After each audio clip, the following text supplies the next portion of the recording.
Hello students, this is Mansi Arora. I hope you all are doing well. As we all know, due to this pandemic COVID-19, we have to continue our new session studies on online basis. So today we are studying our new subject, that is Principles of Business Management BCom second year. You have already learned this business subject, that was business studies, in your +2 level. Business studies, I must say this is all about the extension of that. The syllabus is wider, but still the basic was only that. So our topic for today is management. What is management? Now, what is the meaning of manage? Manage का क्या मतलब है? What is the meaning of manage? Is to handle. What to handle? To handle the things, or you can say to handle the problems. And we are talking about business management. So to handle the problems of businesses. तो इसका मतलब हुआ कि हम handle करते हैं जब problem business की, तो दैट इज मैनेजमेंट. मतलब कंट्रोलिंग के थ्रू, controlling of the businesses of a firm of an organisation is known as management. अब सिंपल लैंग्वेज में अगर हम सिंपल देखें, in our day to day life management applicable है. In our day to day life, या आप कहेंगे हर जगह, हर चीज़ में यूनिवर्सली एप्लीकेबल होता है मैनेजमेंट. अगर हम अपने डेली का एक जो रूटीन देखते हैं, तो उसमें भी मैनेजमेंट है. हम मैनेज करते हैं चीज़ों को कि हमें अब ये करना है, अब ये करना है. तो विदाउट मैनेजमेंट तो कोई चीज़ पॉसिबल नहीं है. अब अगर आप यहाँ पे मैनेजमेंट को समझना चाहते हो, तो आप ऐसे समझ सकते हो. एक सिंपल सा अगर हम इंट्रोडक्टरी लेवल पे एक एग्जांपल लें, तो लाइक योर मदर या जो भी है आपका मैनेज करती हैं चीज़ों को, तो वो एक जैसे राशन है या कोई भी चीज़ है, कितने टाइम तक रखना है, वीकली लेना है, मंथली लेना है, किसको क्या पसंद है, उसके अकॉर्डिंग चीज़ों को लाना, ये सारी चीज़ें क्या होती हैं, मैनेजमेंट होता है. एक घर पे भी एक मैनेजमेंट के थ्रू हम लोग चलते हैं. तो ये हमारा मैनेजमेंट हो गया. वो चीज़ों को स्टोर करना, रखना, अकॉर्डिंगली फिर दूसरी चीज़ लाना, ये क्या हो गया, मैनेजमेंट हो गया. और जब ये चीज़ें कोई मैनेजर करता है फॉर द ऑर्गेनाइजेशन और फॉर अ फर्म, तो वो क्या कहलाता है, बिजनेस मैनेजमेंट. बिजनेस के लिए मैनेज करना. Now what exactly is management? Come to the definition of management. What exactly is management? Management is the art of getting things done through others or through people. ये हमने एक traditional हमारी definition है, जो हमने सबने ही पढ़ी होती है, मतलब सबको ही पता है इसके बारे में. ये हम मैरी पाकर के थ्रू दी हुई डेफिनेशन है, जो हम लोग एक लेवल पे आके, इंट्रोडक्टरी लेवल पे हर कोई पढ़ता है कि मैनेजमेंट एक आर्ट होती है, getting things done through others, मतलब थ्रू अदर्स. तो is this a universally applicable definition of management? No, this is not universally accepted definition. क्यों? क्योंकि यहाँ पे जो हाईलाइट्स हैं, जो एक सर्टेन अदर फैक्टर्स हैं, जो सर्टेन अदर फंक्शंस हैं मैनेजमेंट को, उनको टोटली इग्नोर किया गया है. तो जो मोर इफेक्टिव डेफिनेशंस हैं वो अदर देन दैट है. क्या होता है कि स्टूडेंट्स जो हैं, बच्चे जो हैं, मोस्टली ये वाली डेफिनेशन लिख के आते हैं, but this is not universally applicable definition of management. क्यों? क्योंकि ये इग्नोर करता है फंक्शन ऑफ अ मैनेजर की कोई फंक्शंस नहीं है. क्या है, बस सिंपल सी बात है कि थ्रू अदर्स जो हम वर्क करा रहे हैं.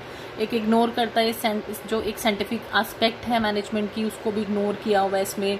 एक ह्यूमन एस्पेक्ट को भी इग्नोर किया हुआ है कि एक बस ये क्या शो करता है, ओनली गेटिंग थिंग्स डन, कि दूसरों से हम चीज़ें करवा रहे हैं, लाइक दैट. एक ह्यूमन एस्पेक्ट्स को भी यहाँ पे बिल्कुल टोटली इग्नोर किया गया. तो आप जो मोर एफिशिएंट जो डेफिनेशन है ऑफ मैनेजमेंट, वो क्या होगी? Management is the process. Management एक प्रोसेस है of planning,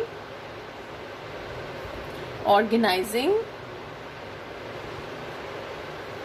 directing and controlling. ये हमें जो फंक्शंस पता है मैनेजमेंट के, activities of and using resources of an organization for accomplishing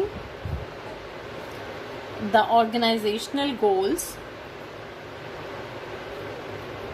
efficiently and effectively in an ever-changing environment.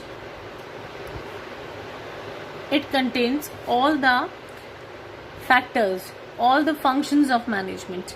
एक प्रोसेस होता है प्लानिंग, ऑर्गेनाइजिंग, डायरेक्टिंग, कंट्रोलिंग का, एक्टिविटीज को, जो रिसोर्सेज ऑफ एन ऑर्गेनाइजेशन को ऐसे मतलब यूज किया जाता है जिसमें मोस्ट एक जो ऑप्टिमल यूटिलाइजेशन होता है रिसोर्सेज का उसके अकॉर्डिंग यूज किया जाता है to accomplish the organizational goals को ऑर्गेनाइजेशनल गोल्स को मतलब मोर इफेक्टिव वे में हम कैसे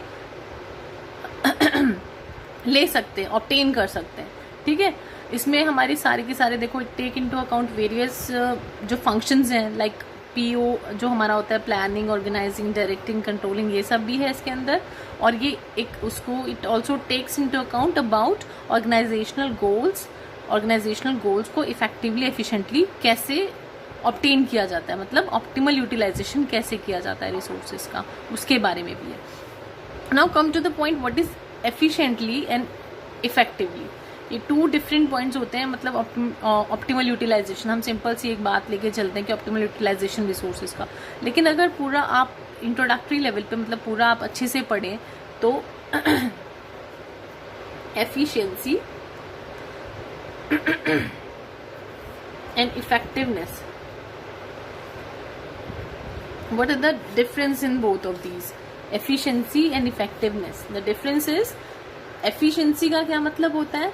It is the ability to produce maximum output. हम कैसे maximum output produce कर सकते हैं, कैसे maximum output produce कर सकते हैं with given input. जो हमारे पास inputs हैं उनमें हम कैसे maximum output प्रोड्यूस कर सकते हैं. मीन्स इसमें क्या है कि हम कैसे प्रोड्यूस कर सकते हैं. सिंपल सी बात है, without wasting of the time, without wasting of the efforts, money, energy, कितने भी चीजें आप ले सकते हैं, अगर हम उनको वेस्टेज उनका ना करें तो हम अपने मैक्सिमम आउटपुट को प्रोड्यूस कर सकते हैं. इसको देखा जाए तो हम बोलते हैं कि कंपैरिजन होता है बिटवीन बजट आउटपुट, कि बजट आउटपुट हमारा क्या था और हमने एक्चुअल आउटपुट क्या ऑब्टेन किया है, उन दोनों के बीच का ये एक कंपैरिजन हो गया. और एक शॉर्ट रन पर्सपेक्टिव होता है. ठीक है, अब अगर हम आए इफेक्टिवनेस क्या होता है? ये एक एक्सटेंड होती है. This is the extent to which something has been done. क्या हमने किया, एक एक्सटेंड किस लेवल तक हमने कोई काम को किया है, मतलब टू अचीव द जो टारगेटेड हमारा आउटकम है, जो हमने रिजल्ट पाया है, उसको हमने किस एक्सटेंड तक हमने उसको कंप्लीट किया है, कंप्लीशन किया है, कितना हमारा टारगेट जो आउटकम आया है वो कितना ज़्यादा पॉजिटिव है, कितना गुड हमने उसको अचीव किया है. मतलब इसमें एक्सीलेंसी को एक शो किया जाता है, वो एक्टिविटी को इसमें दिखाया जाता है कि हमने कौन सी कितने एक्सीलेंट वे में अपनी एक्टिविटी को अचीव किया है. तो ये क्या होता है? ऑब्वियसली लॉन्ग रन पर्सपेक्टिव है ये. सिंपल सी अगर आपको इनको दोनों के बीच में डिफरेंस देखना है तो सिंपल सी बात है, efficiency is to do the things perfect. Efficiency क्या होती है? To do the things perfect. while effectiveness is to do perfect things. Effectiveness क्या होती है? परफेक्ट थिंग्स को करना. सिंपल सा ये डिफरेंस है जो कि हमें पता होना चाहिए.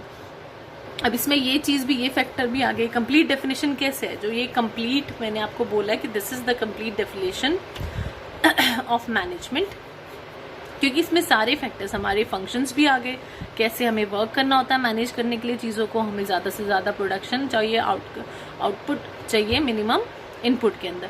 और एक यहाँ पे सबसे इंपॉर्टेंट फैक्टर आता है एवर चेंजिंग इन्वायरमेंट. ये जो हम एवर चेंजिंग इन्वायरमेंट हमने स्वॉट एनालिसिस में जो हम पढ़ते हैं, स्ट्रेंथ वीकनेसेस क्या होती हैं, थ्रेड्स क्या होती हैं, अपॉर्चुनिटीज़ क्या होती हैं किसी भी बिजनेस की.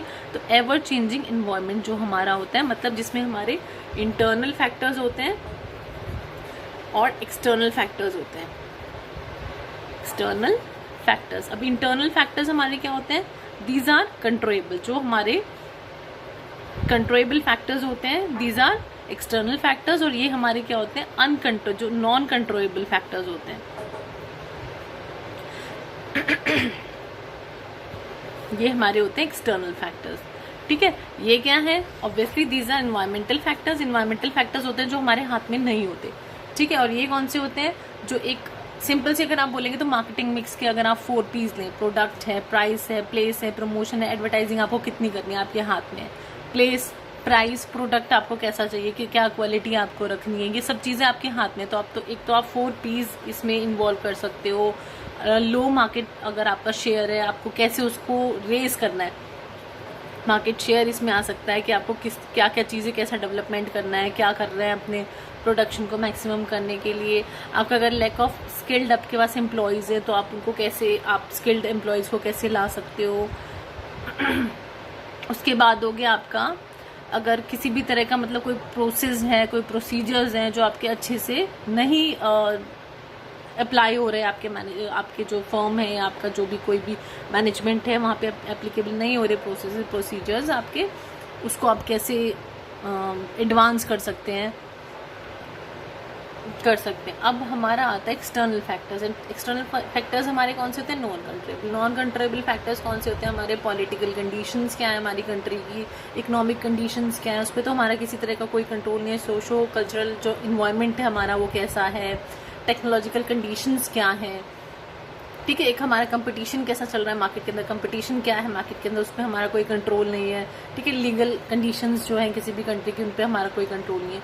तो this is all about the definition of management. ये हमारी जो कंप्लीट डेफिनेशन है अकॉर्डिंगली, जिसमें हमारी सब चीज़ कंप्लीट होती है, सारी चीज़ें इन्वॉल्व होती हैं, इज दिस वन। तो आपको मैनेजमेंट का मीनिंग अब पता चला है। नेक्स्ट में अब हम इसको और आगे एक्सटेंड करें। Thank you.